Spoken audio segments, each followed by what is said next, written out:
ભાવનગર જિલ્લાના તળાજા શહેરમાં સોની દંપતીની અતિ ક્રૂરતાપૂર્વક હત્યા કરનાર આરોપીઓને કોર્ટના આદેશ મુજબ જિલ્લા જેલ હવાલે કરવામાં આવ્યા છે। જેની વિગતો સાથે વાત કરવામાં આવે તો મૃતક દંપતીનો કપાતર પુત્ર વિમલ રાજકોટ સ્વતંત્ર રીતે પત્ની યતલ અને સગીર પુત્રી સાથે છેલ્લા 4 વર્ષથી રહેતો હતો।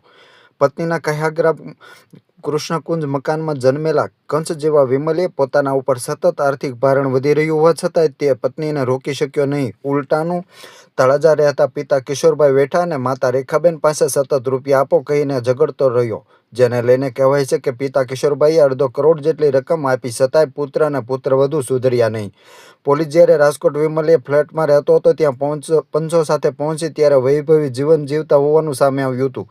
આવક ન હતી છતાંય ફ્લેટનું ભાડું મહિને રૂપિયા 16,000 ભરતા હતા। પગારદાર કામવાળા હતા। આવા જીવનને કારણે આજે મા બાપની હત્યા કરવાનો વખત આવ્યો છે। આરોપમાં દીકરા અને પુત્રવધુને જીવડી કસ્ટડીમાં જવાનો વખત આવ્યો છે, જેની પીડા સગીર દીકરીને ભોગવવાનો વખત આવ્યો છે। સગીર દીકરી એકલી રહી ગઈ છે, સગા ઘણા છે, પરંતુ મા બાપના આવા કર્મને લઈ વહાલા કોઈ નથી રહ્યા। આથી સગીર દીકરીને રાખવા કોઈ તૈયાર નથી। મકાન માલિકે ફ્લેટ પર ખાલી કરવાનું કહી દીધું છે।